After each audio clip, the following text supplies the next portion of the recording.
Hopefully I am. Anyways, cool. So, and I don't think I have any viewers yet. Wonderful. So I guess I'm just going to start messing around with some code.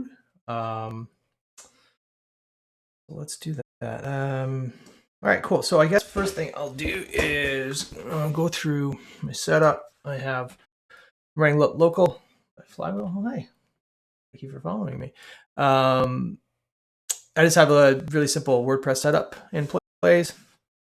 I'm gonna and I'm using VS Code, which where's code here, and I've got it set up so I've got the WP content folder is my sort of like root of my repository. So I'm going to be putting all the code in here, and there is I created a GitHub repo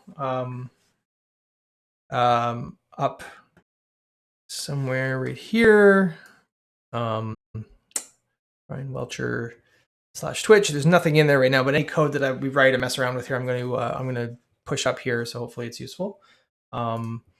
Yeah, so I think first thing that I'm going to do is just kind of build out a block the way I would normally build out a block. So I guess there's like two things I kind of want to talk about. I don't really know what I want to talk about. So if there's anything that anyone wants to see or talk about or have questions about, just drop it in the chat or let me know and we can figure that out. But the idea is here, I've always used the WordPress scripts package to create my blocks. So like I manually create all the things, and that's worked. That's great. And then I also want to try out the create block package. I've never personally used it. It's fantastic. It does really, really cool things. I've just never used it. So I want to kind of mess around with it on my own. So let's do that. I'm going to just create a plugin. I'm going to do this super manual. I'm just going to say my create plugin.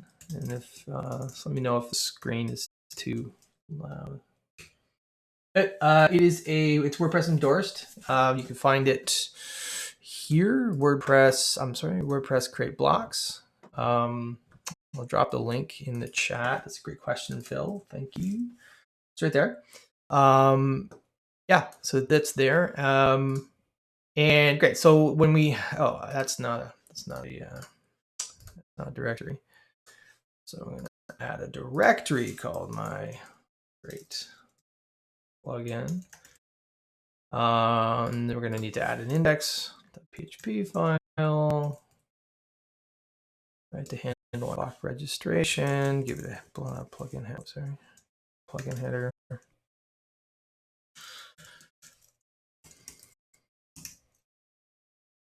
And we'll just do that for now. So and then over in my here we can look at the plugins. See if it's in there. Plugins, Ryan, not themes. There it is, right there. So I'll activate that plugin. Great. I have a plugin that does nothing.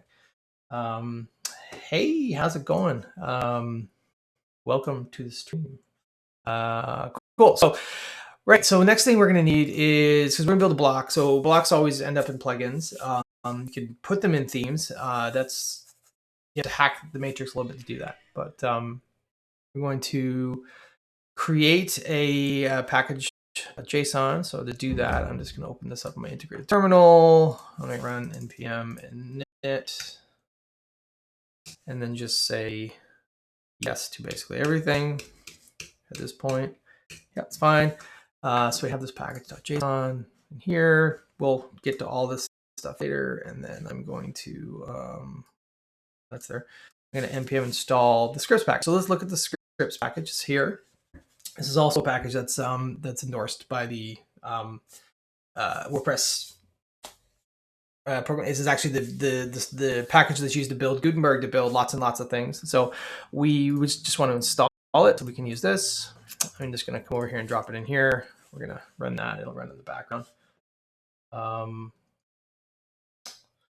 And while it runs in the background, I guess I'll just stare at the screen and look silly. So any questions or anything? No, nothing in there.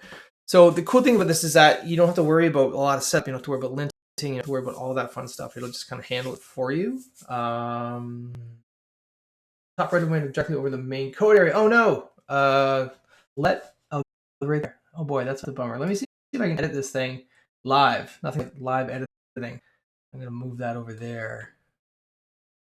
Thanks for the heads up. I was not aware of that. Is that better? That's better. Perfect. There we go. Nothing like look at my code and then I block it. Okay, so that's done. So now we have this thing installed. You can see it's in our modules folder somewhere. It's in there somewhere. Wow, lots of stuff. Yeah, right there, scripts. And then I'm gonna just do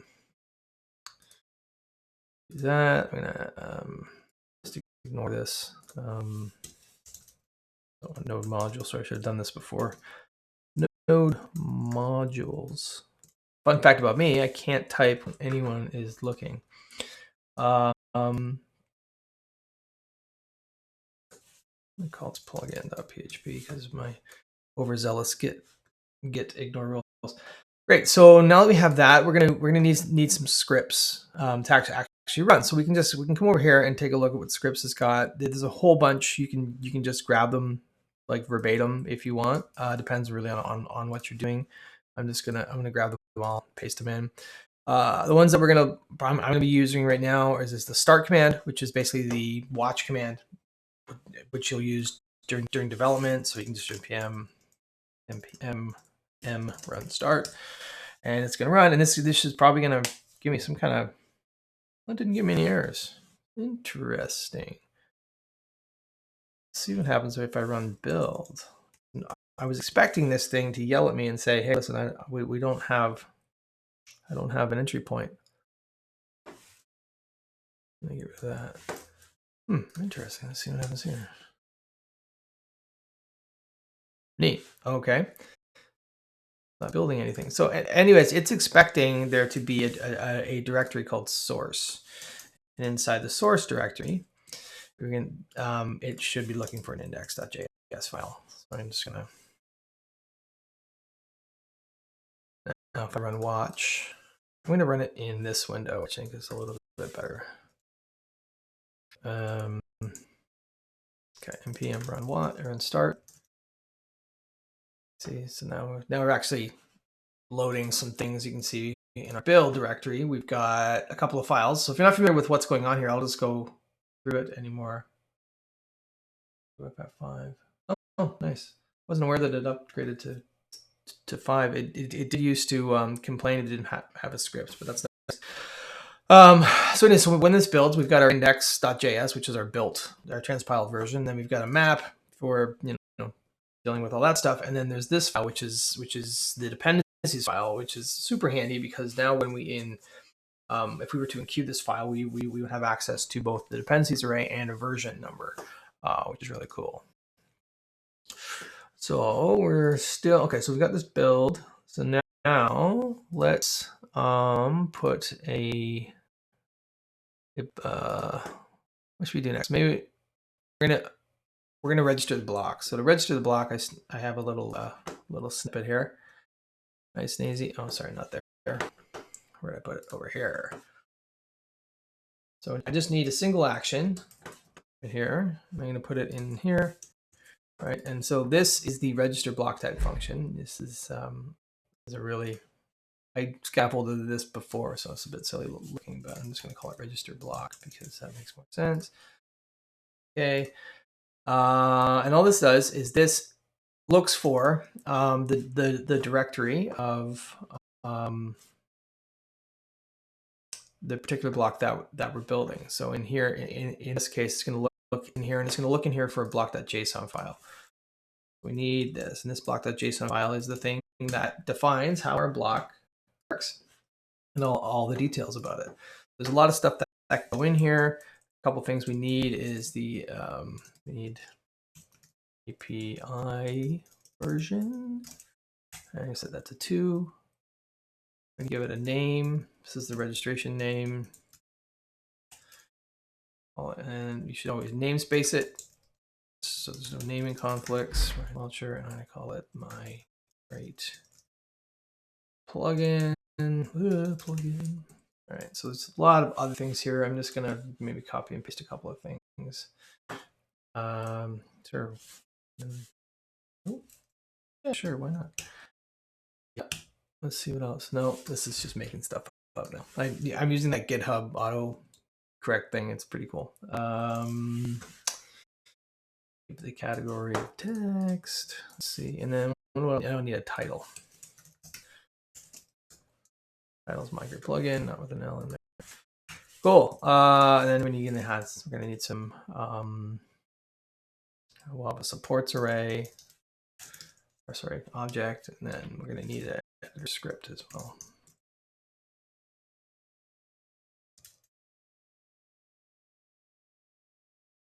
Script. And the editor script is kind of, it's a path relative to the location of this file, and it looks like it's weird looking. So you tell it that you're looking for, oh my gosh, right, a file, and then you go and we're gonna say we're gonna look in build, and we're gonna look for index.js. Right, so that's the block.json. So when we're registering the block, it's gonna say you usually pass in here. You pass two parameters. There's the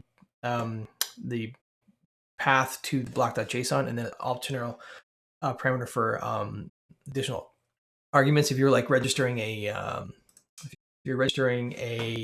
dynamic block here, you can register the block callback and stuff. Yeah.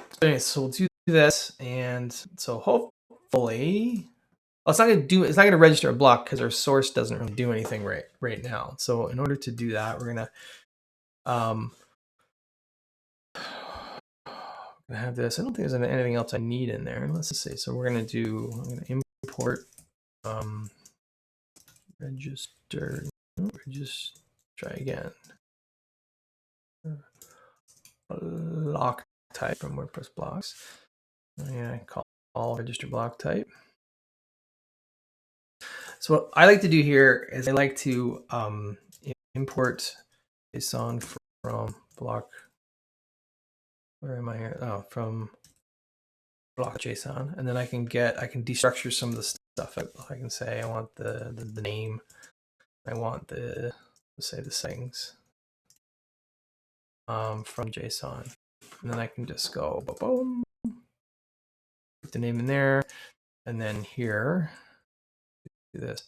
I need an edit, which I'm just going to do as just a helper function right now, just an empty function. Sure, why not? Let's do that, and then save. Will be the same thing, and then I'm just going to spread settings across it. So does that make sense to everyone? What I'm doing here, it works. So it's excluding. Here's your final client type. Works. I've been including the part for the which works but makes me uncomfortable. So I've been excluding the thing. Works since it's interesting. It is kind of a weird path that it ends up having. It'll look strange for sure. So let's see the build ran. Okay, I'm gonna just see what happens here. Let's see. I'm gonna go add a new post. Let's run with this and get out of there. And then what do they call this thing? Test. I must have broke something. So this happens, like this happens, and I found it's hard to track down why it's breaking. And so I like to do things like if you look in the sources tab, I'm in Chrome here. You can see, okay, so it doesn't even look like it's being loaded, but maybe it can't find it. So let's see. Oh, you know what I didn't do here? I didn't add my got a little snippet here that handles the debug stuff. So I'm gonna just run this again. Hopefully, if there is an issue, it'll spit out. Didn't. Uh-oh. Don't know why this isn't working. Let's see. So it's this. Oh, because it's not build dot. It's build. Let's try that. All right, let's do this.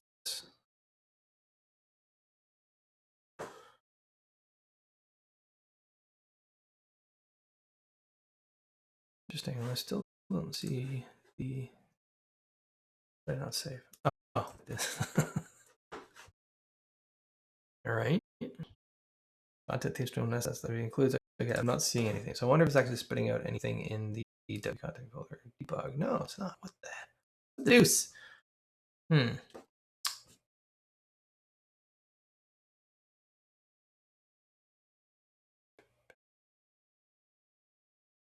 Is your plugin activated? Oh, I hope so. Yeah, looks like. Oh, good call. I renamed index to something else, and that didn't work. So thank you. That's embarrassing. There we go. So we can see now plugins, great build, migrate plugin build. So we have the thing being added in there, and I don't even remember what I called this thing, migrate plugin. So if we just look for my plugin, there it is there, and it does nothing. So that's a pretty straightforward block. Thank you for reminding me to do some basic debugging. So we can see that we've got some weirdness going on here, and I can tell you why that is, because when we use API version 2, which I'm going to get rid of. So when we use the API version 2, we have to use the get block props hook. And then we have to add that here. So I need to const, I got to look that up. Get block props. Let's see here. Interesting. Gutenberg, get block props. So yes, right here. So we import use block props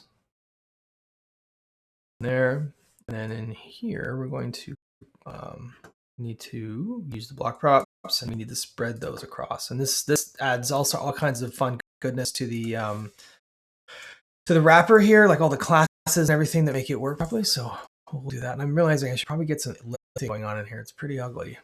So if we have this now, and I'm gonna save this draft.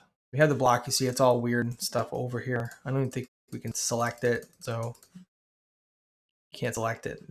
So if we refresh this now, it should show up in the right spot, and there we go. So now it's being refreshed and everything. So I don't know if this is probably just all. I don't know if this is a review for everyone on here.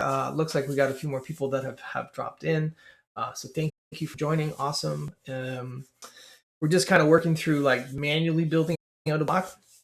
And at this point, we have a working block. And I'm going to go ahead and add something in here.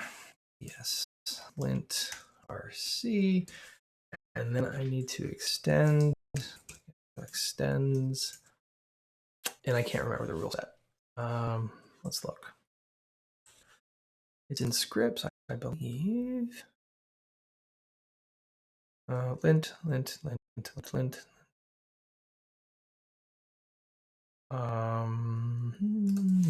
Yes, maybe that's the one I'm looking for here. So there's a package that's built up, and that's the one I'm looking for. We'll just add this one here, and then hopefully, no, I need to do an edit on save. So workspace folder, whatever it is, content. One here. Gotta go. Nothing better to remember this stuff. Editor. Is it format on save?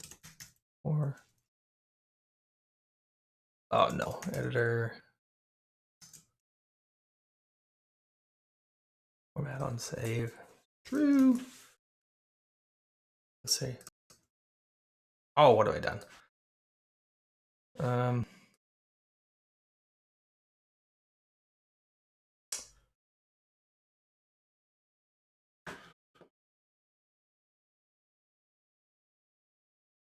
Yeah, I tend to use the ESLint just because that's what I've been using. I think you can use either one. It's a-okay. Whatever kind of floats your boat there. Let me see what else. Now I've got this stored somewhere. Let's go. Nope. Sorry, bear with me 1 second.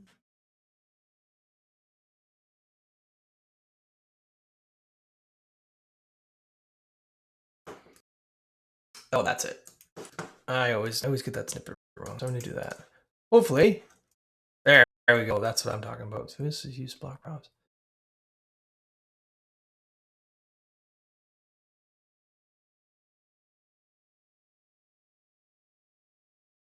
Interesting that it's yelling about that. Anyways, okay, so now we've got a really basic working block, and that's cool. So I think I may just try the ESLint. I think for VS Code, I think you have to have it in your like the IDE has to be able to find it to do this. I'm not entirely sure. I think it might work if you put it in your package.json as well. Let me just close some of this stuff away. So that's a super simple block. And you, yeah. So does anyone have anything they want to see or talk about with this particular thing? Or otherwise, I might just move on to the try out the create block tool and see what that's all about. Oh, you're probably right. Let's have a look. Glad you're here, man. Let's see. Do you?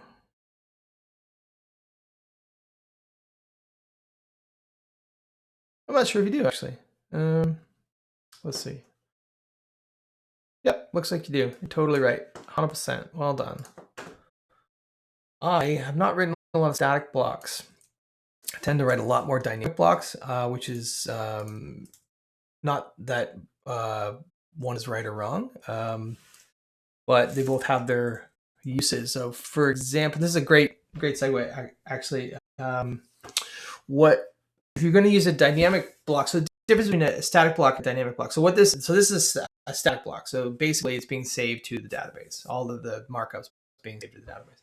Where a dynamic block isn't. It's just sort of saved as the attributes get saved. So let me just demonstrate that. So if I have this, I'm going to just refresh this to make sure I got all the goods there. And okay, that's fun. Did I break it? What did I break here? Interesting, man. I'm gonna break all the things. I'm gonna do this. I'm gonna go my plugin, and there we go. So have this right. I'm gonna just move it up top and delete this one. Get some things happening, so I'm gonna update this. So now if I look at the database for this, I'm just gonna jump into here, and then there's like this adminer tool. I can look at the posts, like data. I want to know what post that is. You can see right here. I guess it's 11. Let me get rid of that. It's 11. So let's look at 11. So 11 is right here. Status of this is right here. So you can see that we've got, that's my plugin. I don't know, is that high enough to see? Or is that high enough? Is that zoomed in enough? Maybe I'll just zoom it in there. So you can see that we've got the attributes wrapping everything, and then we've got the actual content here, which is great, awesome. But the problem is that if you do this, for example, I'm just going to add whatever data test equals hello, and this can be anything. It doesn't have to be a data attribute. It can be literally whatever you want. If we come in here and refresh this, we're getting all kinds of crazy errors. I'm getting a hooks error. That's super weird.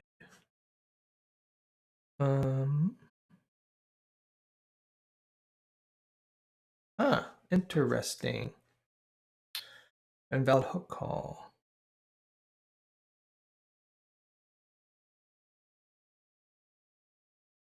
We can break one of the rules of hooks. How am I breaking one of the rules of hooks by doing that? That's okay. I'm glad I'm getting it, because now we can kind of take a look at it and see what the heck. So that is how we're. Oh, I wonder if that's what I'm doing wrong. I think, do I need a? How is that? Dot use block props. Dot save. I wonder if that's the issue. All right, let's I'm gonna get rid of this because this is gonna, man, this might be weird things otherwise. Okay, so okay, let's get rid of this block. No, Ryan, no, stop that. Okay, all right, so let's try this again. Sorry, I'm gonna go migrate plugin. So we got this thing. Just ignore what's going on down here. I don't really know what that's all about. Update this. We're gonna refresh the page. We're all good. Again, in the database, it's just, you can just see it's right here. And then, so what happens if you start to change the markup? You do a data test equals test. Oh my. Oh boy. I've only been doing this 17 years, folks. It's not gonna get better. All right, so I've got that saved. Now, if I refresh this, you see, oh, what's this? We got this weird error, right? So this becomes. This is because the markup has changed. So when Gutenberg, and it should be telling you what the issue is here, somewhere in this laundry list of issues. There we go. So you can see that the markup that was generated by the save function is here. So it's everything that this class stuff is all that block prop stuff. And then here's that data attribute that we added, and then what it received was this, and so it doesn't know how to reconcile that. So you can reconcile it with what's called a deprecation entry, where you basically tell it what does what, which is great and is probably the right approach if you're doing this, like core blocks are static. So it when they make a change in the next version of core or Gutenberg, then they deprecate that. This becomes very very onerous when you're like doing rapid development, trying to figure something out. So the difference where I'm going with this is when you have a dynamic block, you don't have a save function. You basically just return null from your save function, and then when you register your block, you have to have an array. Then you have a render callback entry. Oh, which is not spelled that way. Oh, there we go. Render callback entry, and then we're just gonna create a function called this thing. This autocorrect, this autocomplete stuff is great, and then we're gonna do something like that. So what should happen now is if I refresh this may break because it. Yeah, I'm just gonna get rid of that because it's didn't know what to do there. So update this. I'm going to get rid of it, and then I'm going to add my migrate plugin again. So great, so we got this. We update this, right? So now if we go back to in here, we can go to 11 and wait, what post is this? Post 1. So where's post ID 1? So you can see, I think this should be the most recent one here. You can see that now it's storing a reference to the block. So if we had attribute in this block, they'd be stored in there as well. And then hopefully when we look at this post, I'm just going to come out of full screen for a second. Now, when this is run, what happens is it doesn't. This is run in real time on the front end. So this function is actually run, and so there's nothing in the database. If that makes sense. Am I explaining that correctly? So basically, when we have a save function that returns null, nothing gets saved to the database, and then but the onus is then on the developer to provide a render callback to the register block type call to then render the front end. So this is really great for things that don't need to be saved. Like if you're creating a plugin that like return the 10 most recent posts, well, you're not going to be saving anything there. You're going to want that to be more live data, right? So that's what that is. Yeah, cool. Yes, I have massive anxiety about streaming this right now as well, so no worries. Cool. Okay, so I guess we can kind of stop there. This plugin is this block is pretty useless. What if you need to save? What if you need to save settings? What do you mean by save settings, like to the block, like attribute? Is that what you mean?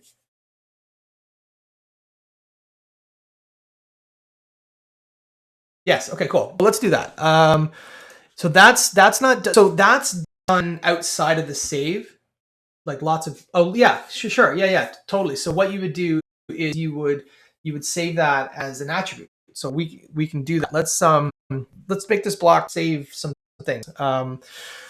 So we're going to need an attribute. So in our block.json file, we're going to add an attributes entry, right? And then we're going to give, so we're gonna just, you can call it whatever you want. So we'll say number of posts, say number, oh my god, number of posts, right? And then we have to tell it the type. The type is going to be of type number, and then there you can add a like a default if you want, but right. So let's put that back so we don't break it. Great. So now that we've defined that attribute, what we'll have access to is in the edit, we'll have access to the props, and then inside of props, we're going to have an attributes array, right? So attributes is the data, and set attributes is a function that is used to, like it says, set the value of an attribute. Right, and so we're gonna use this. I'm just gonna move this. Why is that doing that? Pressing the wrong button. All right, cool. And then, so this is a really simple block. So the question becomes, how many posts do you want to do? So we can do that in a couple of different ways. There's a couple of places where you can put this. So you can see, so we have this sort of like the inspector sidebar is what it's called, right? So this would probably be a good place to put that. So what we can do is we're going to use a component called inspector controls. Inspector controls. Block control. I'm going to go to the GitHub. So in here we have some inspector controls. So what we want to do is we're going to need to get the inspector controls component from the. Hey, thanks for following. Inspector controls from the block editor package, the place that we got the WordPress blocker. I'm just just 1 second here. I'm just gonna add that in there because I'm getting yelled at for unresolved dependencies, but we don't need it because of the way that the scripts package works, which I can explain in a minute. I'm just gonna keep going with this. So yeah, okay, cool. So now we have inspector controls. So inspector controls are what's called, they're a slot fill. I don't know if you're familiar with the slot fill, but what we're going to do is we're going to add it to our render here on the edit side, like this. I'm going to move this, put it in there. Okay, and so we should probably separate it from the rest of the markup. They do that with, and okay, so I'm going to basically want it, not there. I'm going to want it, you can put it above, you can put it below. It doesn't really matter because what happens is the contents of this gets moved into the sidebar. So it doesn't affect the actual edit state. But you can see we're getting all kinds of errors here. This is a React thing where we can only return one single element. So you can do a couple ways that you can do it. You can wrap it in a div. I don't recommend doing that way. You can, but there's a component fragment that is available from, it's actually a React thing, but you need to import that from not from React, but from it's from the WordPress element package. And so the WordPress element package is actually just like, because Gutenberg is built on top of React. Thank you. Right. This is actually part of. Why is that still yelling at me? It needs to go away. Let's try that. Yeah. So now we're a single element here. Cool. So I think that's built. We'll just run back over here. We'll take a look. And I know I'm getting to how to save. Sorry, it's just taking a little bit longer. So we can see that I have this thing in here called content. So this would be a good place to put this. So we can do some other things. We can get panels.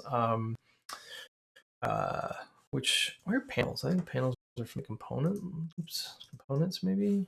Panel body, yeah. So we're going to use the component package here. I'm going to get the panel body. I'm going to put a panel body component inside of in here, and then I'm going to put this in here, and you can see that it's going to like just clean it up a bit for us here. And then see what that looks like. Yeah, there we go. So we've got a panel body, and you can do panel titles, which will give you this thing. There's a bunch of just yeah, that's a great point. You can also use that shorthand, which is totally fine. I don't like it personally. I find it not readable. That's my personal. The chat is coming up the right sidebar. Man, this chat thing. All right, I'm gonna move the chat. Stand by. I'm gonna do this. I don't know where to put this, so we'll just hopefully say there. Let's try that. Thanks, Adam, and everyone. So my first streams, will bear with me. I clearly don't have a clue what I'm doing. Cool. So you can see this okay. So we got this now.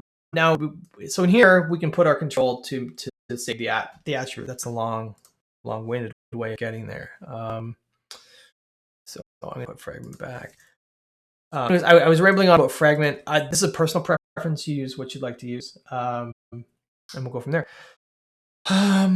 Cool. So now we need to have some kind of control. Doing great, dog. Thanks, Phil Hoyt. Appreciate it. All right. So we need an input control or text control. Let's just do that. So and we're gonna import that from components. In my experience, like 56.7% of Gutenberg development is knowing what package stuff sits in. Why is that doing that? Toggle control, not toggle control, text control. And that's an exact figure, by the way. All right, so we're gonna put text control in here. I'm gonna do this. All right, we're gonna give it a value. Oops, not that. So great. All right, so cool. Now we're gonna need a value. I have capital. I'm yelling. Value is going to be whatever the attribute is. So we've destructured out attributes and set attributes from the props. We can then take that a step further and say, not that. What about that thing again? Number of posts. You can do that. Now we have number of posts. So this is going to be saved number of posts. So we'll put this in here. Now I'm just gonna, for the sake of just demonstration, I'm going to add a default to the attribute, which you can do. It's totally however you want to roll. It's all good. And then here, we're going to refresh, click that, and I see. So now the attribute that was brought in is being displayed. So what we can do now is update that. All the controls, text control, input control, number control, there's a whole bunch of them. They all are going to accept some sort of on change, which is a function that basically you get new value, whatever the new value is, and then you can do whatever you want with that. So what we would do is we're going to call set attributes, and we're going to pass. We're going to say the attribute that we want to set is called number of posts, and we're going to set it to the new value. So there's yeah. Does that make sense? What I'm doing? Know how just yes, awesome, perfect. Okay, great. Thanks, thank you. All right, cool. So now we have this. So we type 7. Great, 7. Now we have 7. So if we update this, we refresh the page, we'll come back, and then it didn't work. Why didn't it work?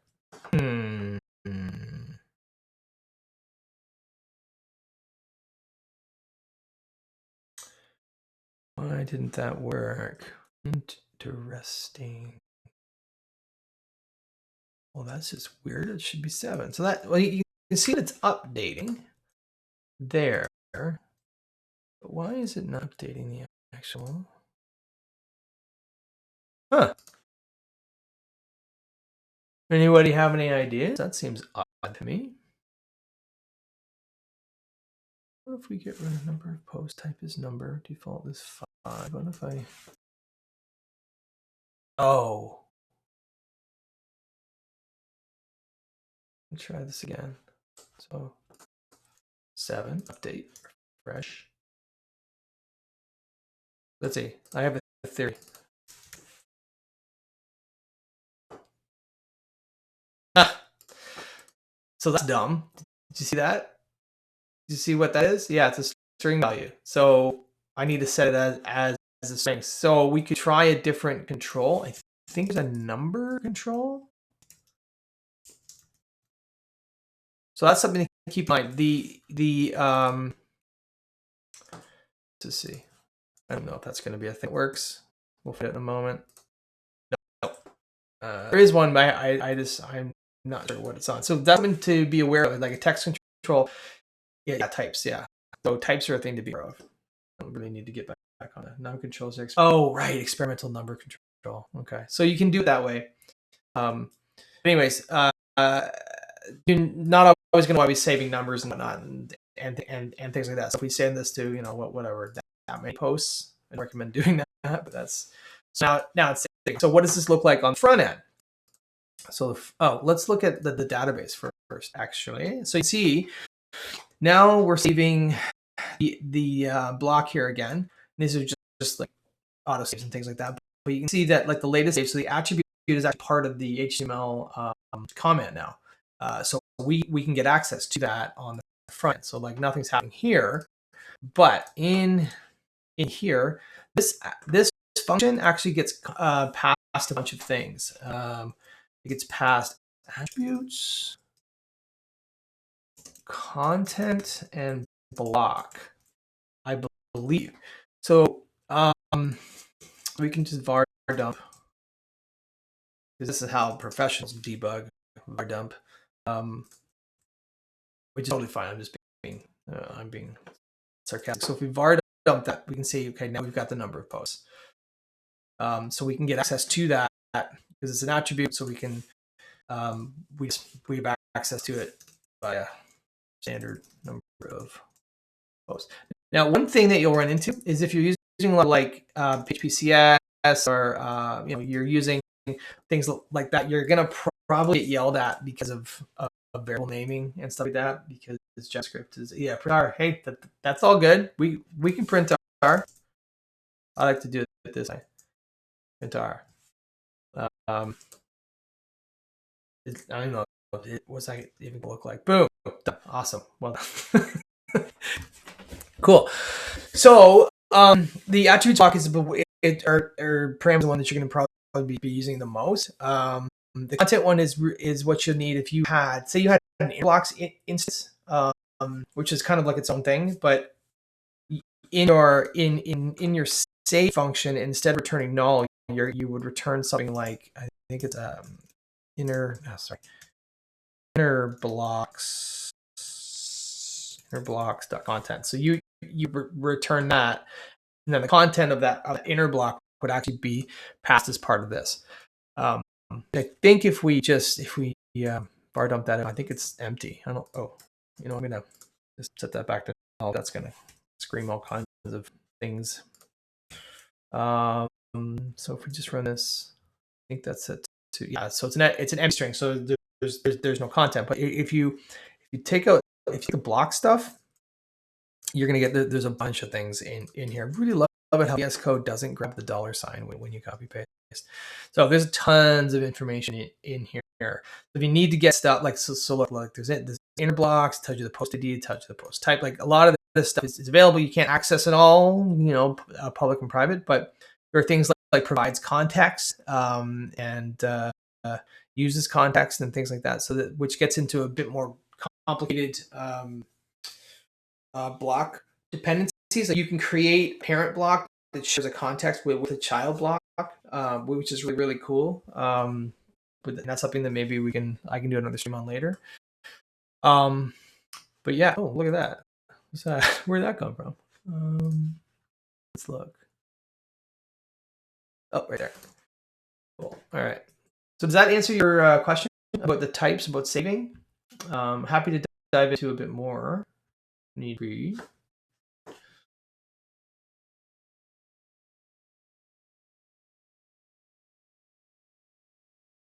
Yep, cool. Awesome. Sweet. Does anyone else have anything they want to talk about? They want to ask about that I can hopefully fight my way through. Okay. If you're something about with blocks you don't need to worry about it. But say you had something you're doing with post meta, you have to make sure that whatever you're using, whatever post meta you're trying to access, is actually exposed to the REST API. It's kind of beyond what we're talking about right now, but definitely something to keep in mind. Cool. Okay. Well, I'm gonna stop doing that. I'm gonna do this. I'm gonna get the post count, and then I'm gonna get it from attributes. It's not post count. What did I call that thing again? Second hard thing is remembering what you called your attributes. We're gonna do that now. You should do some like is set attribute, like we should do some defensive programming here, and do that. Otherwise, say not set, not stud, not set, and then I'm just gonna write this in double quotes so I can just do it in line. Post count count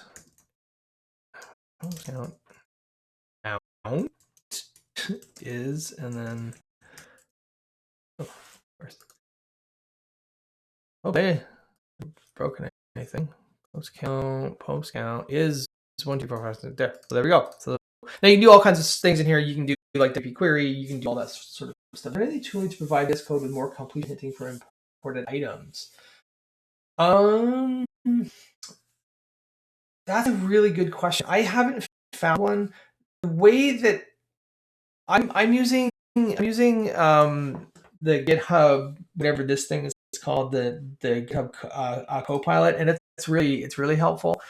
I find that when I set up, and this may be more on the PHP side, but when I set up like my workspace in VS Code, what I end up doing is like the root of the thing that I'm working on is like is the top folder. So for example, like I have a GitHub repo here that is going to be the WP content, and I've ignored everything that's not plugins, and I'm just going to put every stream or whatever into a plugin. But and then what I do on top of that is I import the entire WordPress thing, and it seems to help,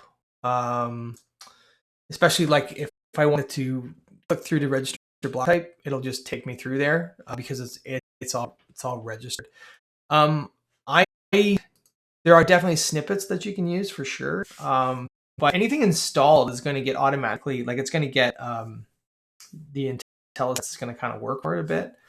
But that's a really good question, Adam Wills. I don't know like a really good way of doing it. I'll ask around and see what I can find.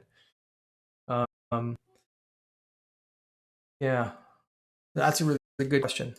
Sorry, I don't have a direct answer for it. Like if I'm let's use this. So I'm in the component. So let's go. Actually, you know what? I know there's one here. So the rich text editor, a rich text field component is in block editor. So if I just start typing, so it's figuring it out for me. And I don't have anything special going on. I wonder if I click through, where does that want to take me? Library dash TypeScript, WordPress block editor components. Huh. It's definitely doing some kind of IntelliSense for me, which is really nice. Cool. Anyways, what are we going to do next? Oh yeah, the create block package. So I'm going to close all this stuff down. Now it took me it's almost an hour in here, and we just got a kind of a basic block going. So I'm going to see if I can do something that's a little bit. Okay, cool. What am I doing here? Open integrated terminal. Okay, so I'm in there. I'm gonna try the, where is it? Is that? Is it? Not it. Create block. Cool. So this is the M package. So the way that we're supposed to be doing this is by using npx as opposed to npm. So npx is, if you're not familiar with it, I wasn't when I first started messing around with stuff, but basically npx allows you to run a package kind of in place and not put it into your project. So if you just have something that you want to run, that's like great for scaffolding tools. You don't want to add the whole tool to your project. You just want to build out a block, right? So I'm going to just run this command, and then there's like an interactive mode. You can pass all of there's a whole bunch of things that you can pass here. I personally don't like typing, so I'm going to just run it like this and see what interactive mode gives me. So I'm inside the plugins folder. I'm inside here. I'm just going to see how that works. I'm going to do this. Block is, so I'm going to call this create block example. So this is awesome. I'm super excited about this. Create block. For not having to type. Create block example. I'm just going to go with the, sure, that looks fine. I'm going to put it in design because I'm a designer. Yep. Plugins. Okay, sure. All right, so it's doing things. Oh, you guys can't see that at all, can you? Let me move that up. My bad. So if that was being blocked, basically it was just prompting me to put in all these questions to answer all of these things so we could build out some stuff. It's great. Oh, that's good. I must have hit the iron error option. Okay, so I'm not sure what that is, but cool. Looks like it's now down here. It says installing. Let me just move this up for a second. It says it's installing WordPress scripts. May take a couple of minutes.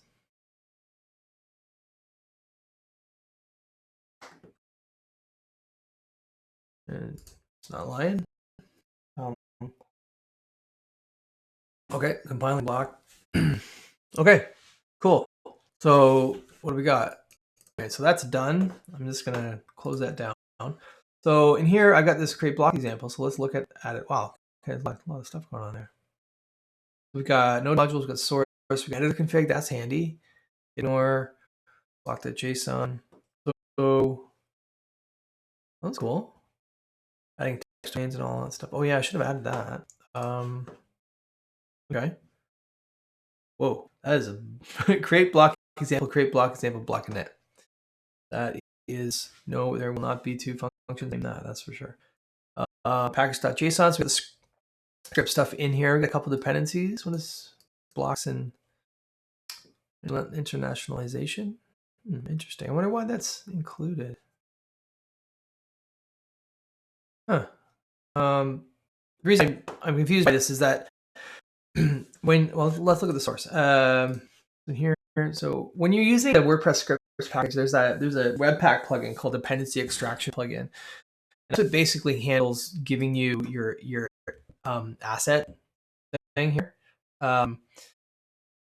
So what it actually does is it looks for things like this, and then behind the scenes, it's going to convert this into basically something like I guess I think it's just block. So it's going to access the global. Like if you were to look in here in your in here, you can there's a WP global, right?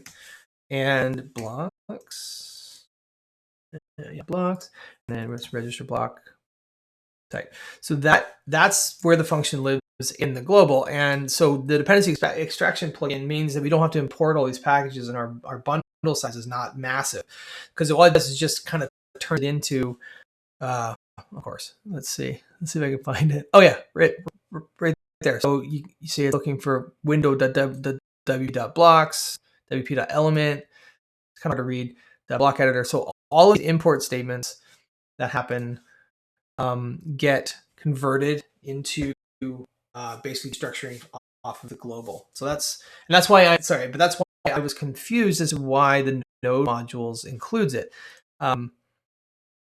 because it's not actually being built. I guess it doesn't really matter. It might just be, maybe it's for IntelliSense purposes. Yeah, same here. Cryobot. I'm going to call you Cryobot, and we shall be friends. yeah, that I'm the same way. That I don't think it's actually exposed on the global. But yeah, so but this is super cool. This saves a ton of time because we're like at 55 minutes in, and it took me like 50 for those minutes to build the other plugin. Because now we're sort of set up and ready to go. And what's really cool, I like this, splitting that stuff out. This is how I would kind of build it out. I was building a production. I might have an edit file that would export the edit property, and same with save. Sometimes, depending on the complexity of your block, you may have really complicated inspector controls. Oh, good, Corey. Sorry, how you doing? I didn't recognize the handle. My bad, man. Thanks for coming. Anyways, I have sometimes put like an inspector controls file in here to manage a whole bunch of inspector controls and stuff like that. But this is great. This is really, really cool. And then yeah, so we just register blocks. All that stuff is there. Even a little README. This is nice. So I know that if you use this is sort of aimed towards being able to upload it to the block directory, which I think is really, really cool. Do you know that there is some ways of adding custom templates? My understanding is that the custom templates are have to be published to an NPM at this point, but I think there's some work being done to be able to create them locally.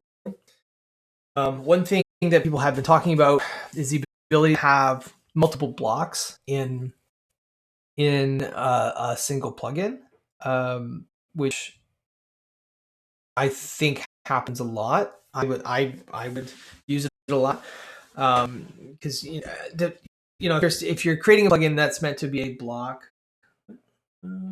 Hey Fabian, how you doing, man?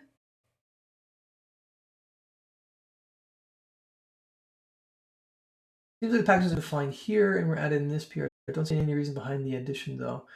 I wonder if it's for IntelliSense reasons, because it's not being added to the bundle, because it wouldn't be. So I mean, if it's just local, it may not be a big deal. Anyhow, what was I saying? All right, so to do that, so I was thinking about this last night when I was kind of like talking about thinking about what I was going to do for this. So every block needs to have its own block.json, right? And so to add a second block in here, it's not that hard. It's I should say it's not that hard. It means that we might have to do some, like we're going to have to probably create some customizations. Now, when I was building blocks, I had the concept of like I wanted every block to have its own entry point, and I wanted the block registration to be managed on the PHP side. So when we have block examples, so like what this is doing behind the scenes, it's saying, okay, load block.json, and then in queue these files for me. So technically, what you could do is you could do something like this. And I'm filing it every time. You could do a folder. We could call it blocks. I could put the whatever, call it like block 1, right? And then in here, I could do block that. I could add a block JSON, right? And then in here, in here, so you go dir, we go right. And then what did I say it was? Blocks. Blocks, and then nope, and then block 1, right? And so that'll say, okay, I'll go look. So register the block that's in this folder, and we could do this multiple times for multiple things. But this is all referring, sorry, like assuming we have block.json that look like this. So, but this is all referring to sort of the same build. So what?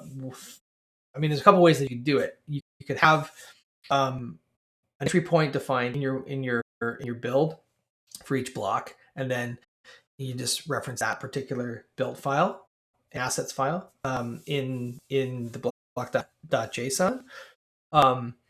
Or you could include all your JavaScript in a single file.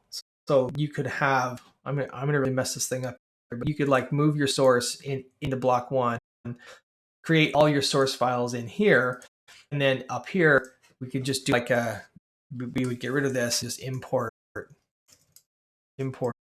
from blocks block sorry, block one, just like that, right? And it'll import the JSON. So you can do it that way.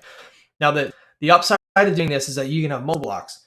The downside is you have a single entry point for all the JavaScript side of your blocks. So if you wanted to do something like filter away some of the blocks, if you wanted to have like every time this register block type gets called, the block.json, if it all refers to the same thing, it's kind of re-registering the same block every time.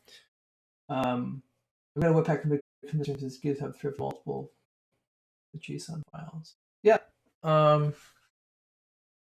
So you can extend the scripts package. I don't know if you've done that. Let's take a look at the thing there.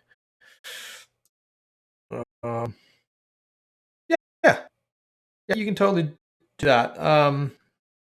Basically, if you didn't want to mess with anything else, you could just you could do something like in the scripts package down the bottom. You could do is down the bottom. Yeah, so you can do something like this where you just import, like you just get the default config, and then you would just override the entry points and add your own. And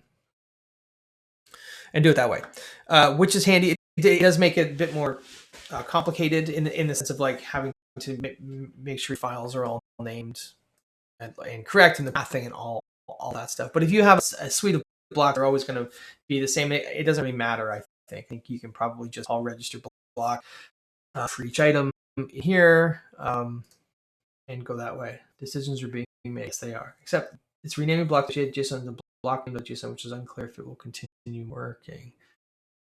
Well, it's my understanding that register block type, this parameter can either be, this whole parameter can either be the path to the directory.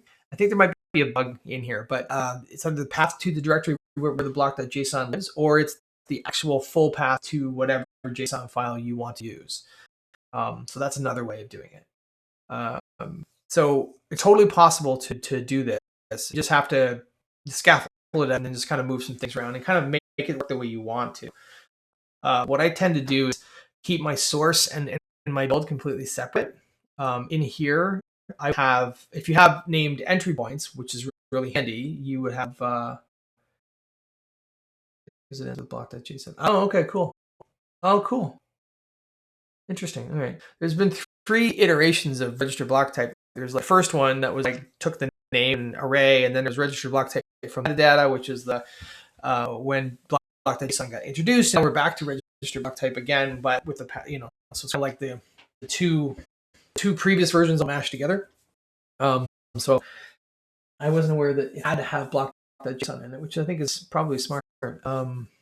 Anyways, I forget what I was saying, but if you've named entry points, then your files that you're going to enqueue are going to be named based on the block. So if you have like an entry point is block 1, it'll be block1.json, and you can just import that stuff as you need it. But anywho, yeah, I think this is pretty cool. Being able to customize templates, I think, is pretty neat too. But I haven't really spent much time looking at that.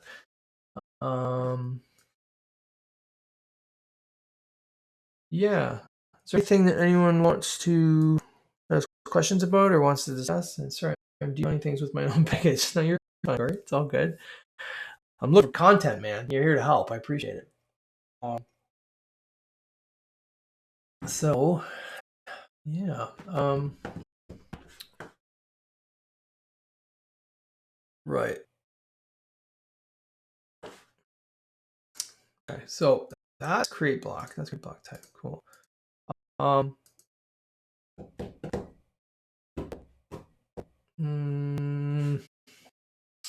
had all these ideas, and now I'm drawing a blank. I'm gonna grab a coffee.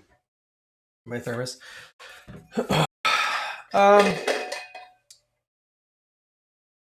I was thinking about doing something, maybe get entity records. Entity record. I don't know. Retrieving data for a block that way. So that's something. Is anyone interested in looking at or hearing about that? All five of you. Thank you for coming. By the way, appreciate it.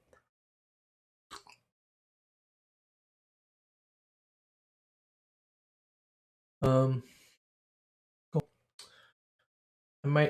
You have that mug. Wait a minute. I know you. All these names. These You have the same mug.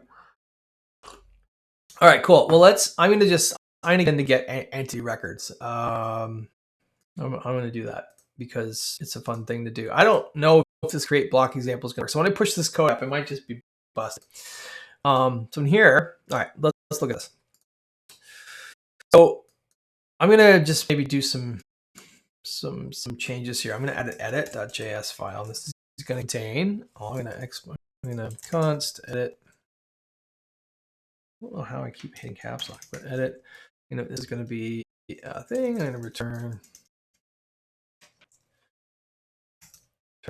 What am I returning here? I'm gonna return all of this. You know what? I'm just gonna have this. That. I really like doing things like this. It really makes it a lot easier to read. But this is my personal opinion. Whatever works for you is cool too. So then we're gonna export the edit, and I've broken something. Oh, I broke. Oh, it's for default. There we go. All right, I grab the imports. And I'm going to get rid of that one because I don't need that one. And keep this thing clean. And stop yelling at me. All right, cool. So I'm going to then import. I'm going to import. I'm going to call it edit from edit. Right. And then instead of doing this, I'm going to do this, which is. I'll just explain it for those who don't know. You know, cool. So basically, this is like a JavaScript. It's a tricksy JavaScript thing where if you pass an object, like if it's just a single entry, it will use that for the property name and the value of whatever that is as the values. So it's the same as doing this. But makes you look smart, sort of. Cool. And then if I had a complicated save function, which I don't, I would probably split that out, but I'll just leave it all like that. So then in here, hopefully this doesn't break anything. Should still have the block in place. Yeah, I do. Great, awesome. Okay, so let's get into using entity. Get entity types. What? Get entities. Okay, to do that, we're going to need to use. So that's a selector. So we're going to need to import the use select hook from data. So there used to be this thing called with select, which is a higher order component that you would wrap your component in, and it would provide extra features. Now that's been deprecated. Now we're using use select, which is a hook version of things. So it's pretty straightforward. So we're going to say a couple ways that you could do it. So we're going to, how am I going to do this? Okay, so what I'm going to say posts. All right. And we're going to do it this way. So use select, and I'm going to say select, and then I don't know. So we have to, is it block it?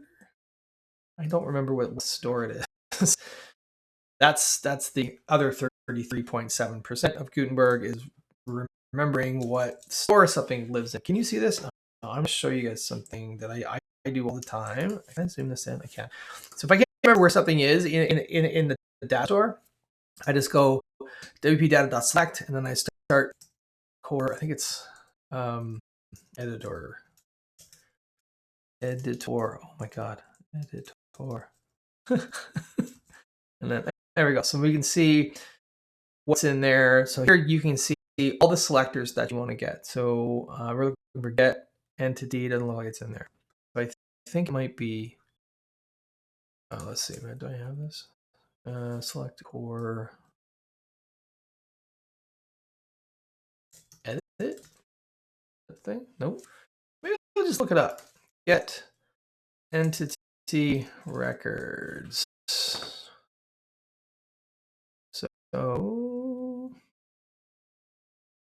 looks like it's core data. Where am I here? But here I go core data. There we go. Core data. That's the store it's on. This isn't right. It's embarrassing.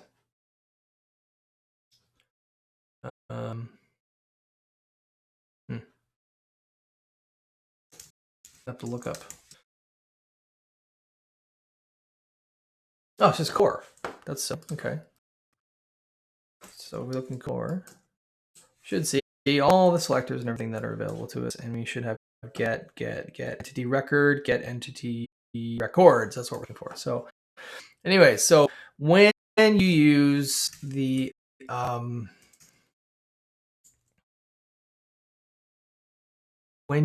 that's pretty awesome. So when you use select, it's a hook and it takes a function. The function retrieves the select object that you can use.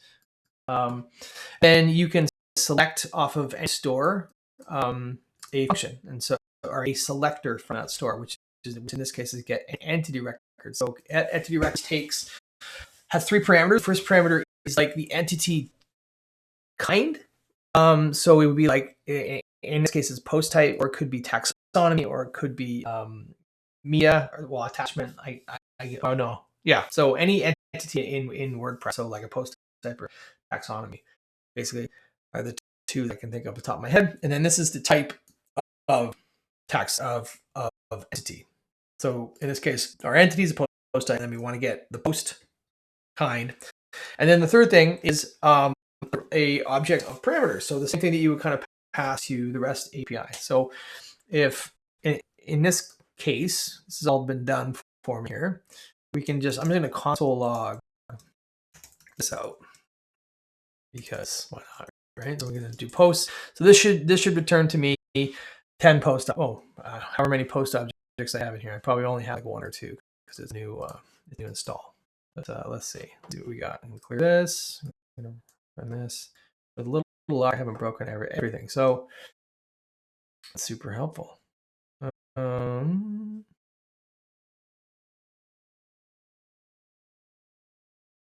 my gosh, where's this? So we got null. Do this a different way. I think posts.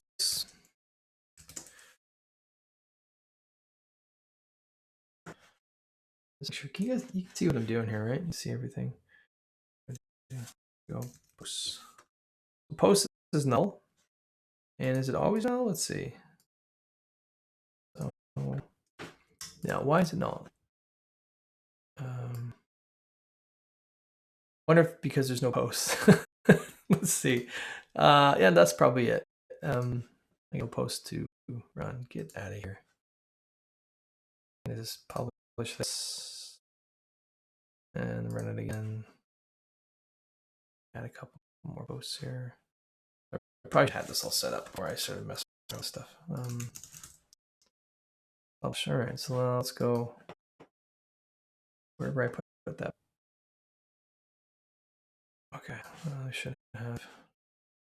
Go to hello world. I got 3 posts in here. Still saying null. That's interesting. Wonder why that is.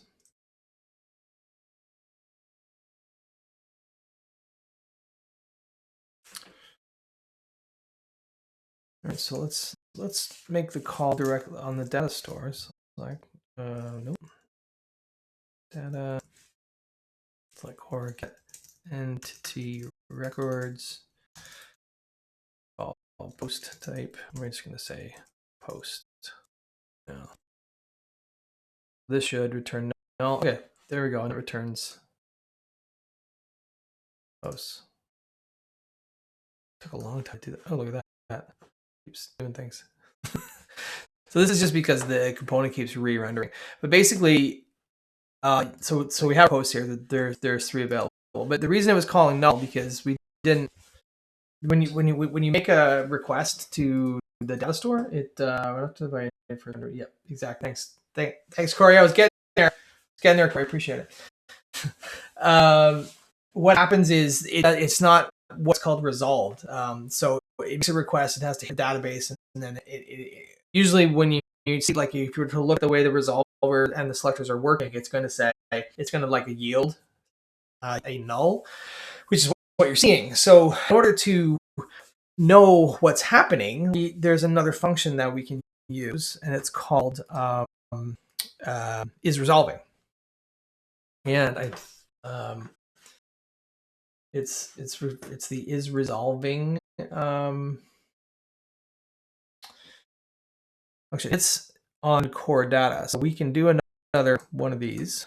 We can go console isResolving, and this will tell us the status of our request. And so again, we'll use the select. We've got, and this is in core data. And so what it does, what it's expecting is the name of the store that we're calling, so core, the name of the function, or sorry, the name of the selector that we're requesting, which in this case is GetEntityRecords, and then the third thing is an array of all the parameters. So I don't know how it does it behind the scenes. Fabian can probably tell me because he knows all that good stuff. But basically, it knows of this based on all these names and stuff. And so what should be happening is we should see. I'm going to do it this way, I think. So in here, so we should be able to see if thing is resolving, we're going to just output. I'm just going to do that. So it's going to say loading, right? When we make the request. So let's see. Now I'm streaming, so this is probably going to take forever to load and stuff. But we look at this. Huh. Well, this didn't seem to work at all, did it? I get plugin, put that in there. Ooh, errors. Invalid length, range error, post null. I'm going to simplify this a bit. I have a feeling it's got something to do with that. I'm just going to see what this is. Okay, so then this, what should be happening here? It should be tell me that it's loading. And it's not. Why is it not telling me that it's loading?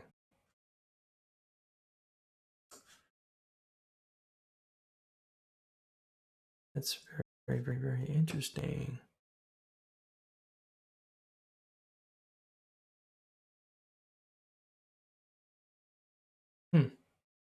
Core data. GetEntityRecords post.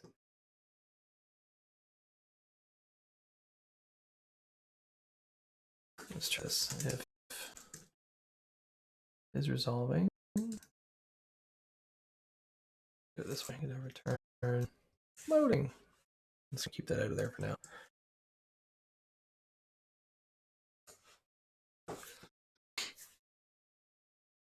That's fun. Okay.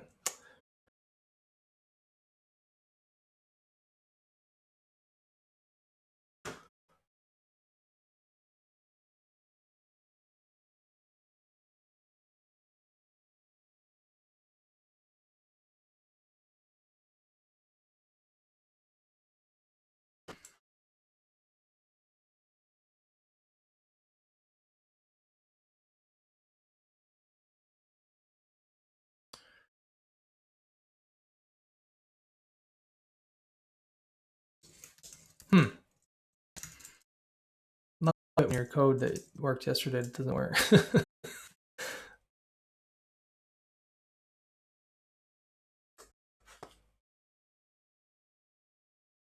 So it's undefined. Am I just doing wrong here? Oh, you know why it's not working? Because I'm not returning anything, folks. Oh no, I am returning something there. So I need to return this. That's the problem. So I probably could have just done like that and got rid of these little curly braces. And now I've broken all the worlds. So I'm gonna put those back and I'll return stuff. All right, so let's try this again. Hey, it's my first day. Thank you for joining. Let's see. Oh, I saw something flashing in there. I think I need to put block controls on there. That's block prompts. So it happened super fast, but it did load. Maybe you can see it there. Oh man, this is super fast. Yeah, there we go. It happened super quick there. So that was the issue. I was just not returning this. So what I need to do is I need to return. I'm gonna make this consistent here. So this is a function, and then I need to return that. And then basically in post, I could do something like post.map. Yeah, let's do that. So hopefully this will show us some post titles. Oh, did I break it?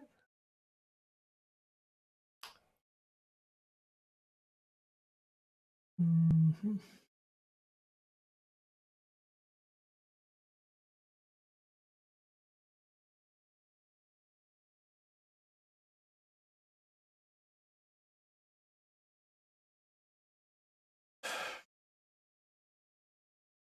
Do this. Okay. We're gonna go post and post dot map them, and then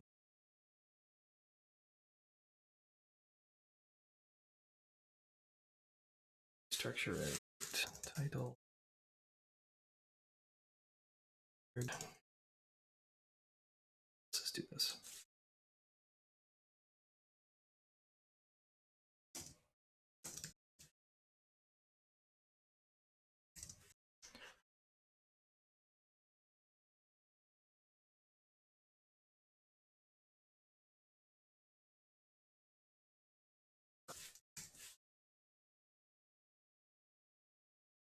Okay, I'm not gonna the key proper now. There we go. There we go. It only took me 15 minutes to figure out basic mapping in JavaScript. So these are the posts, right? So there we go. So now let's go ahead and set some other attributes in here. So we're going to go per page, right? So we just want to see however many number of posts we're asking for, right? And so if we change this, the select here, what we also need to do is we need to change the parameters for the isResolving selector as well, because these have match. It's keyed together in that way. So if we do this, it should load. Is it loading? Oh wait, I'm doing. I think it's trying to load like 800,000 posts. I'm gonna go ahead and delete this block and then add a new one. Great. Plugin. Still loading.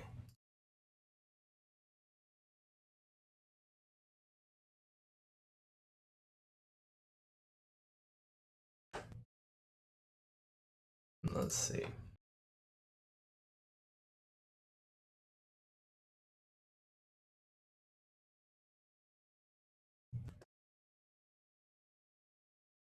Okay.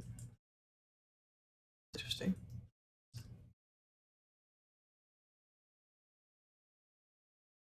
Number supposed to be int. Oh, probably.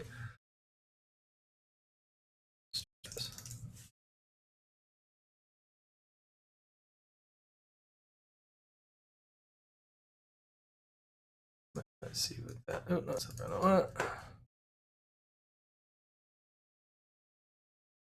Oh, did I get a console here?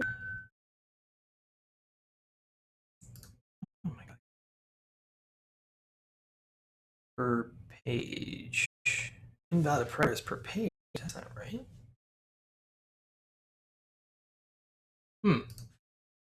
I was clearly calling something wrong.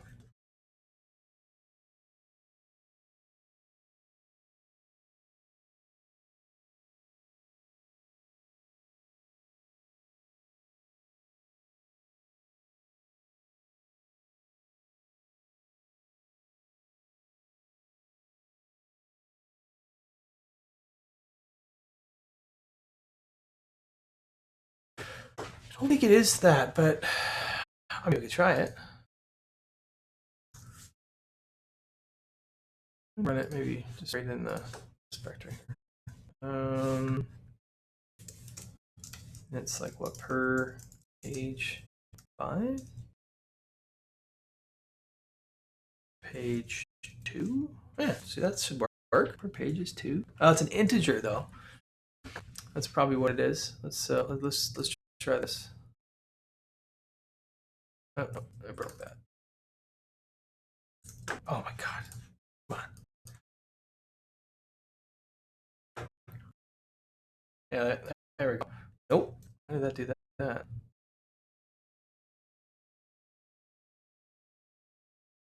Oh.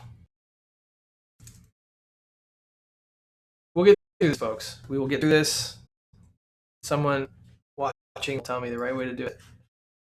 We'll be good. There we go. So per page. So that's the problem. So clearly, I think we need to be doing something a little bit different. So if I put number of posts in, it's not gonna work. Still loading. All right, so I need to convert that to an integer. So yes, I'm gonna Google it because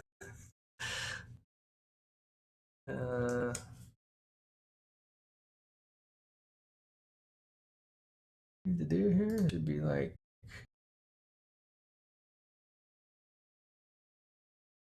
%. Huh? Anyone? %? %. Yeah, there we go. %. Let's try that. So clearly, this is we should probably set this up properly from the beginning. And if you need a number, then you should use a number. Right? Sure, you should use a number. That didn't do it. Invalid parameters per page data. So this is the issue that I'm running into.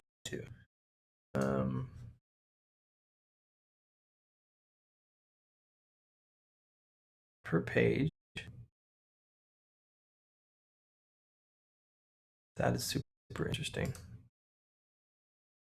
Oh, there we go. Between 1 and 100. So what is this? That's what it is. That's nice. I'm aware of that. That's a nice little safety measure there. So dummies like me don't try to request 12,000 posts all at once. That's a good thing. I'm going to. What am I doing here? I'm going to put the default. And default 5. We're going to set this 5. And I'm going to come in here. I'm going to delete the block. I'm going to add a new block. Plug in, and this should be. If it's not.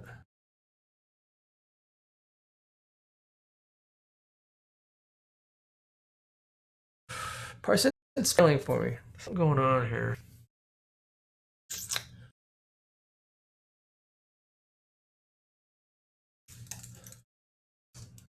Let's see what this does.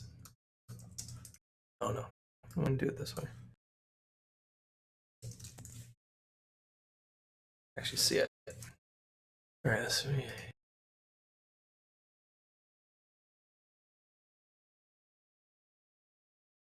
I the only one who thinks this is nuts? Why am I getting the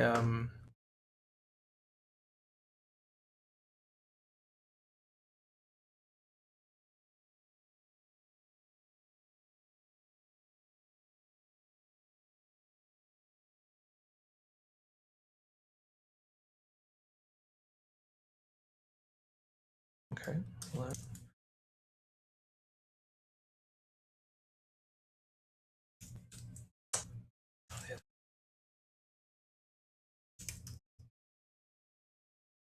This is this 2. Update that. All right. So let's put this back, and then do that.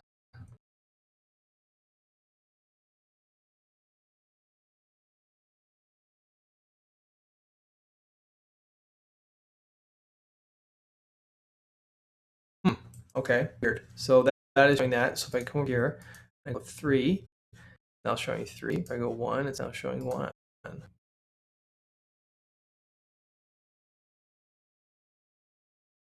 Oh, that was the okay. Cool.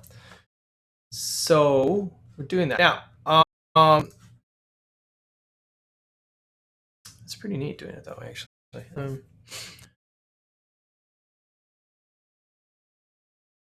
Yeah. Yeah. Yeah. Exactly. Welcome to the stream where I do bad. Should call it bad idea streams. Yeah. And so there's another piece to this puzzle that if you ever in a situation where you need to unresolve, like this is pretty handy. But so let me show. All right, so let's do this. So I've got this loaded, right? And I've got 3 posts. If I go to 4 posts, I still only see 3 posts, right? So I'm going to add a 4th post in here. Post, right? And do hit publish. I come back here. I don't want to refresh, and I hope that so if I do 1, I do 3, I do 4, you can see that new one. Oh, it show up. There we go. That's slick. Way better. Okay, so it's actually requerying every time. Huh. That's cool. So doing it this way, separating them out makes it a little easier because I've done it in the past. We had a single use select, and I returned items all in a single use select, and that sometimes it wouldn't resolve. Or sorry, it wouldn't refresh. But if you're ever in a case where you need to like get data back or rerun the same query, a lot of times it caches this stuff because oh, you know why it's doing it? Because the number of pages hasn't changed. Okay, this is what I'm going to just show you a different way of doing this. So let's say that we have a hard-coded number, right? So we do we're going to do 10, okay, and we're going to just do 10 here as well. So this number is not changing. Okay, so I do this and refresh this. We're going to get I don't know what happened there. So we got these 4 items, right? So always going to run.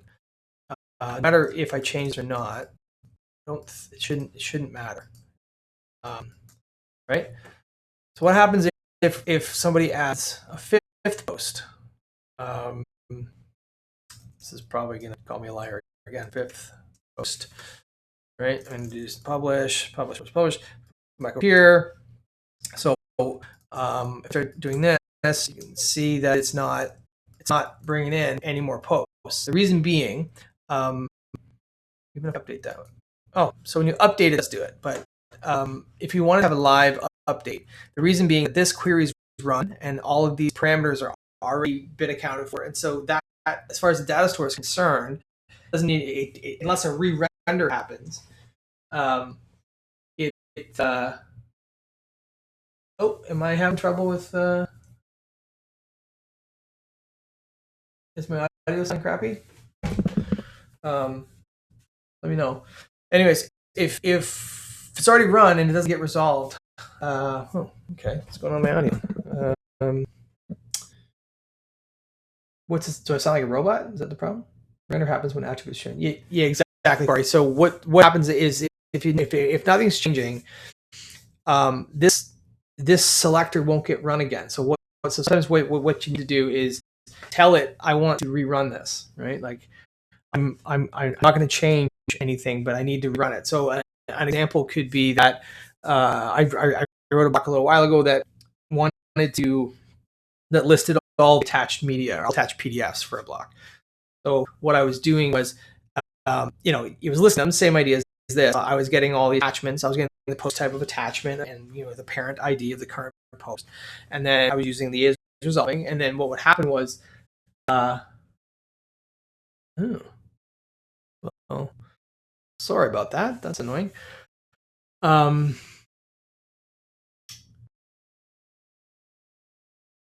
Whatever you're using. Oh, okay. Well, yeah, I'm getting like slow frame errors here. Weird.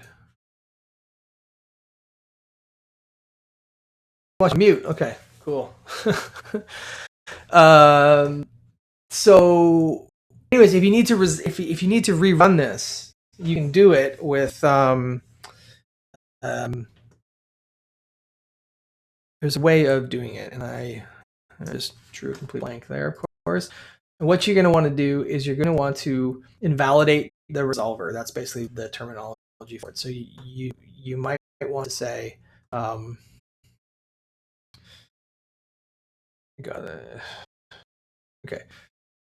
So what we want to do that is, so everything that we've done is selected, we've pulled from. Now we want to dispatch. We want to tell Gutenberg to do something. So to do that, we're going to use the use dispatch hook.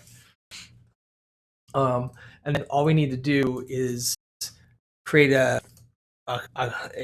constant down here called invalidate resolution or invalidate resolver, or so the function is actually called invalidate resolver. And then what I want to do is I create a function. I'm going to call it requery, right? And then inside that, I'm going to call invalidate resolution, right? And then invalidate resolution takes exactly the same parameters as the isResolving. So we want to have the store name, score. We're going to get GetEntityRecords, and then we're going to want to pass all the things in here. That, not like that, like that, right? So what that does is, now that's going to say, okay, I want to run this, and I'm going to tell the data store just to query this stuff, and then I'm going to just add a little button down at the bottom here. Say button and button with two T's on click, requery, and I'm going to try something like that. Okay, so in theory, I'm going to refresh this page. We're going to get the 10 posts. Now, where's way over there? Oh, I know why, because I got to put it inside the block props. I'm going to put it there. All right, so I got this requery button. I'm going to come over here and add a new post. I'm going to say whatever. Are we at 6th post now? 6th post. I'm going to publish. Now I'm not going to change. Like if I change this, nothing happens, right? Nothing happens. Now if I save this, it's going to refresh. But if I run this, you can see now it said, "Hey, give me a fresh copy of that query." And so that's really handy when you're in a case where like you don't necessarily have any attributes that you want to run. That you to update sort of a placeholder for things. Like in the case of that block I was telling you about, where we were like displaying the attached PDFs. These could actually upload a new PDF. So what we wanted to have happen was when that got uploaded, we needed to requery for the new attachment. So there's we were just able to resolve it like that. Yeah. So anyone have any questions on that?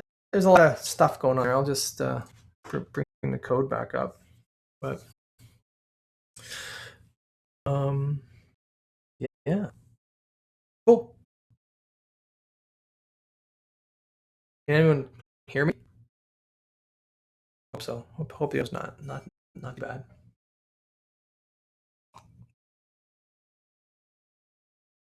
Sparkling robots. Wait, I know you. Oh, sparkling robots. Harder than last time.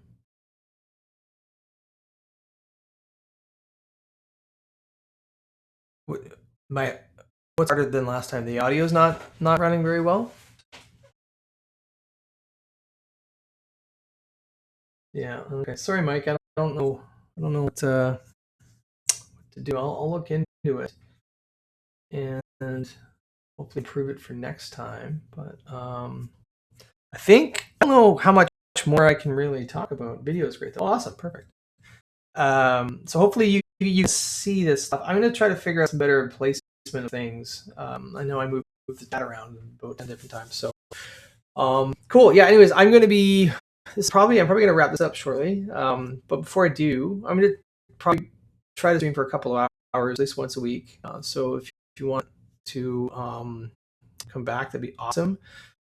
Thank you, Corey. Appreciate you showing up. I'm going to put up a repository. I think did I put it in the chat earlier? I don't know if I put it earlier in the chat. I'm going to drop it in the chat right now. Wherever that is, where did I put that? Right there. So this is the repository that I'm going to be using for just all this code sample stuff. And if you have any questions about anything, go ahead and put that up there. You can add questions. You can pull requests. If you want, you feel free to use any of the code in there for anything. Feel free to tell me that my code sucks in a nice way, and I'd be happy to update things. But I'm gonna if there's anything that you want me to do a thing on, I'm gonna make a couple of repository, like create an issue. I'll go to label of like request or whatever, and if you're having something that you're running into that problem where you just don't know how something works, or just you want to just want to talk about it, like we can do like a chat version of this. We can do that. Yeah. So really appreciate everyone coming. And I'm gonna start doing this more often. And I am gonna get really used to talking to myself, which is something I do all the time, anyways. And now I'm doing it with an audience, so it's weird. But yeah. So yeah. Last 15 minutes. Does anyone want to have anything they want to chat about? Or I'm gonna switch to my chatting view. There we go. There's my chatting view. I like this. Yeah. So does anyone have anything they want to chat about? If not, you can go. You can leave or stick around or whatever. I think the next one I might do is I want to go through creating a template for create block, like with steps doing that and kind of go through it. One of my coaches has a fantastic tutorial that I posted, so maybe that'll be my one for next week. I'll just kind of go through it and see how it goes. But you tell me anything that you want to talk about this week, next week, anytime. You let me know. Otherwise, I'm probably sign off. So cool, awesome. Okay, well, I'll do that. I plan to do that one. I'm gonna mess around with the time slot. I know 11 a.m. is probably fine for folks on the Eastern, but I don't know if that's any good for anyone else on the planet. So I know there's about 5 users here. I think we had about 17 at the top. So if there's anything, yeah, time zones work. Again, use that repo for anything, or I don't know. I'm pretty new to Twitch, so I apologize if I'm like looking like an idiot. But if you can send me messages or whatever works. Just let me know. Maybe we can do a couple time zones for different folks, things like that. Fantastic. Well, all right. I'm signing off then. It's been an absolute pleasure. Thank you for coming. And yeah. Bye, Al.